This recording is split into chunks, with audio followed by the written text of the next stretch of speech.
도수치료 받을 때 전혀 부담 없이 죄인처럼 생각하시는 분들도 많은데, 그럴 생각 없이 정당하게 내가 냈던 보험료를 가지고 보상을 받는 것이기 때문에 당당하게 받으시기 바랍니다.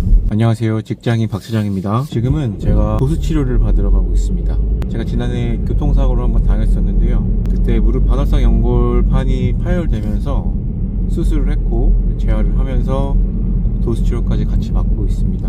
도수치료 같은 경우는 실손보험을 통해서 보상을 따로 받고 있는데, 이게 자주 받으시는 분들도 있지만 이게 도수치료가 그냥 무조건 나쁘다고만 말씀하시는 분들도 있다는 거 저도 잘 알고 있는데, 저는 제가 냈던 실손보험료를 제대로 보상받는 것이기에 제가 도수치료를 받고 나서 실손보험으로 보상받는 거에 대해서 당연하다고 생각하는 사람입니다. 근데 많은 분들이 이제 도수치료를 받을 때 본인이 보유한 실손보험이 얼마를 보상해주는지, 그리고 이제 내가 내는 돈이 얼마인지, 이걸 이제 내가 내는 돈은 자기부담금이라고 하는데, 자기부담금이 얼마인지 실손보험 가입한 세대별로 좀 다르기 때문에 제 기준에서 한번 설명을 좀 드려보려고 합니다. 참고로 제가 지금 도수치료를 다니고 있는 병원은 저희 집에서 좀 거리가 있는데요, 제가 여기를 선택한 거는 지금까지 제가 이 교통사고 당하고 나서 도수치료를 좀 여러 군데서 받아봤는데 여기가 가장 좋습니다. 제가 지금까지 받아본 도수치료사 선생님들 중에 지금 받고 있는 선생님이 실력이 제일 뛰어납니다. 그래서 저는 조금 멀더라도 무조건 여기로 오고 있고요. 이게 궁금하신 분들은 영상 더보기란에 있는 제 블로그에, 이게 유튜브 안에서는 어디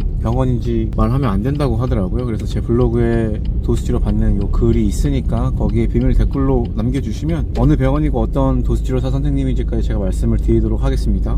그리고 지금 차에서 약간 음악 소리 나는 거는 저희 일론이 장난감인데, 저희가 장난감 도서관에서 이 장난감을 한 달에 한 번씩 이렇게 대여해갖고 오는데, 오늘 도수치료 받고 반납을 하러 가야 돼서 그 장난감에서 나오는 음악 소리입니다. 장난감 도서관 이용하는 것도 굉장히 좋은 것 같습니다. 돌아와서 저는 2013년에 실손보험을 가입했는데요, 이때가 실손보험이 이제 실비보험이라고 사람들이 많이 부르는 건데 정확한 용어는 실손보험입니다. 2013년에 실손보험을 가입했는데 2013년에 가입했으면 2세대 실손보험입니다. 2세대 실손보험이면 지금 가는 병원이 의원급 병원입니다. 의원급 병원인데, 의원급 병원이 있고 병원급 병원이 있고 그다음에 종합상급병원, 총 3가지로 나뉘는데, 저는 첫 번째 단계인 의원급 병원이기 때문에 자기부담금을 10,000원만 냅니다. 이건 2세대 실손보험만 그렇습니다. 1세대 실손보험 같은 경우는 뭐 거의 다 내가 내는 돈 없이 100% 공제받는 게 대부분이고요. 2세대 실손보험부터는 모든 보험사 통일해서 다 똑같습니다. 표준화 실손이기 때문에 2013년에 가입하신 분들은 도수치료를 받았을 때 내가 내는 돈, 즉 자기부담금이 10,000원만 든다는 겁니다. 만약에 제가 도수치료를 받고 150,000원이 나왔습니다. 그러면 제가 내는 돈은 10,000원이고 보험사에서 돌려받는 보험금은 140,000원이 되는 겁니다. 그리고 횟수 제한이 1년에 180번인데요 1년에 180번을 받으려면 이틀에 한 번꼴로 받아야 됩니다. 즉 무슨 말이냐, 이틀에 한 번꼴로 도수치료를 받으러 갈 일이 없기 때문에 내가 아픈 곳이 나아질 때까지 충분히 받을 수 있는 횟수가 된다, 이렇게 알고 계시면 되겠습니다. 1세대는 자기부담금 없이 다 돌려받고, 2세대는 10,000원만 내고 돌려받고, 3세대, 4세대 가입하는 사람들은 어떡하냐, 3세대, 4세대 가입을 한 적이 없어서 정확하진 않지만 본인 보험 증권을 찾아보는 게 가장 정확합니다. 그 3세대의 경우에는 자기부담금이 도수치료 금액 30%와 30,000원 중에 더 큰 금액을 내는 걸로 알고 있고요. 다음 4세대 같은 경우에도 3세대와 비슷하게 도수치료 금액의 30%나 30,000원 아니면 40%나 40,000원, 요것 중에서 큰 금액을 자기부담금으로 내는 걸로 알고 있습니다. 무슨 말이냐면 3세대 가입자이고 만약에 자기부담금 기준이 30%, 30,000원 중에 큰 금액을 낸다 이러면, 아까 제가 도수치료 제 거 2세대 때 예시 들었을 때 150,000원이라고 했을 때 저는 10,000원만 내고 140,000원을 보상받는다고 했잖아요. 근데 이 3세대 가입자라면 30%와 30,000원 중 큰 금액이니까 150,000원에 30%면 45,000원입니다. 그리고 이 45,000원과 30,000원 중 큰 금액이니까 45,000원을 자기부담금으로 내고 나머지 105,000원을 보험금으로 돌려받을 수가 있는 겁니다. 자, 결론적으로 보면 1세대, 2세대 가입자들이 도수치료를 받았을 때 자기부담금이 가장 적죠.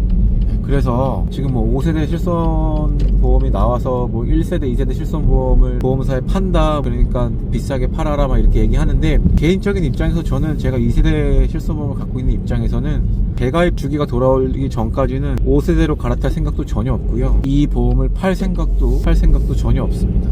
왜냐하면 제가 지금 30대 후반인데 내는 보험료가 한 달에 한 15,000원 정도 됩니다. 실손 보험료를. 그랬을 때 도수치료 한 번 받으면 돌려받는 보험금이 14만원 정도 되죠. 그러면 제가 1년 낸 보험료하고 한 번 도수치료 받고 받는 보험금이 비슷합니다. 그래서 저는 절대 제가 지금 가입한 실손보험을 5세대 실손보험으로 바꾼다거나 보험사에서 2세대 실손보험을 재매입해 간다 돈을 주고 해도 저는 팔지 않을 겁니다. 내가 내 돈 내고 실손보험료를 지금까지 꾸준히 냈기 때문에 도수치료를 받거나 하는 거에 대해서 전혀 미안해할 필요가 없습니다. 보험사한테. 보험사들 뭐 뉴스 보면은 가끔씩 실손보험 손해율이 엄청 크다 막 하는데 뜯어서 살펴보면 보험사가 가져가는 사업비가 훨씬 더 많습니다. 다른 보험에서. 제가 실손보험 가입할 때도 그 해당 보험 설계사분께서 이거 좋은 거다 가입해라 그래서 권유해서 가입한 거였거든요. 이게 잘못이라면 권유했던 보험 설계사와 그 보험사가 잘못인 거죠. 그렇기 때문에 실손보험 가입하신 분들 많으실 텐데 도수치료 받을 때 전혀 부담 없이 뭐 죄인처럼 생각하시는 분들도 많은데 그럴 생각 없이 정당하게 내가 냈던 보험료를 가지고 보상을 받는 것이기 때문에 당당하게 받으시기 바랍니다.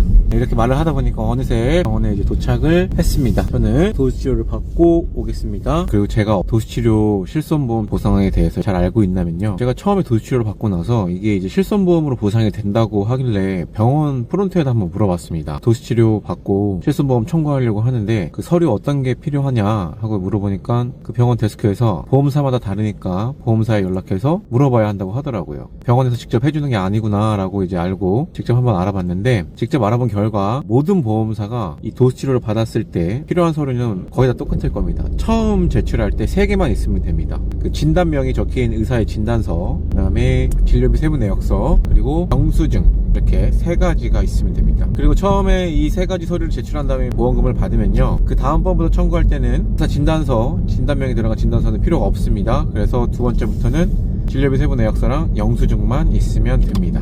그리고 참고로 알아두면 좋은 게 뭐냐면 도수치료 이제 실손보험 청구할 때 필요한 서류에 대해서 진단명에 들어간 진단서를 발급받아야 되는데 이 진단서가 보통 한 10,000원에서 20,000원 정도 합니다. 병원마다 좀 차이가 있긴 하지만 근데 이 10,000원도 비싸고 이것보다 더 적은 금액으로 할 수 있는 서류가 있는데요. 통원 확인서에도 진단명이 들어가기 때문에 이 통원 확인서 의사 진단서 대신에 통원 확인서 받아서 제출하면 통원 확인서는 1,000원 아니면 무료거든요. 그렇게 받아서 제출하면 훨씬 더 도움이 되실 겁니다. 네, 이렇게 일론이 장난감을 장난감 도서관에서 반납을 하고 2개를 새로 빌려서 도수치료 끝나고 집으로 가고 있습니다.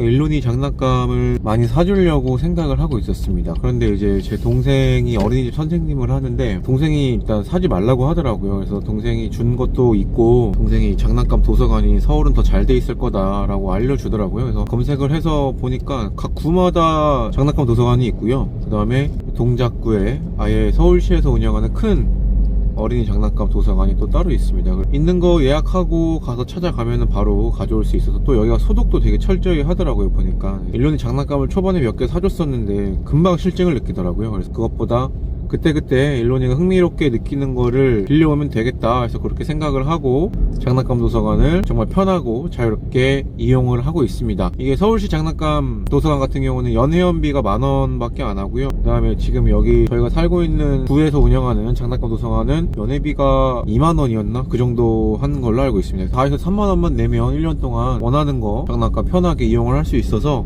정말 절약하면서 아낀 걸로는 저희가 일론이 한 달에 한 번씩 주식 계좌에 S&P 500을 사주고 있거든요. 그래서 그걸로 대신해서 나중에 일론이가 성인이 됐을 때 주려고 준비를 하고 있습니다. 집에 가서 이제 오후에 와이프가 일론이 키즈 카페를 예약해놨다 그래서 이제 키즈 카페 데리고 가서 놀아주고 주말을 마무리하려고 합니다. 오늘 말씀드린 도수치료, 실손보험, 자기부담금 얼마고 그 다음에 앞으로 5세대 실손보험으로 갈아타야 될지 말아야 될지에 대해서 한번 설명을 드려봤습니다. 다음 영상에서 뵙겠습니다. 직장인 박 차장이었습니다.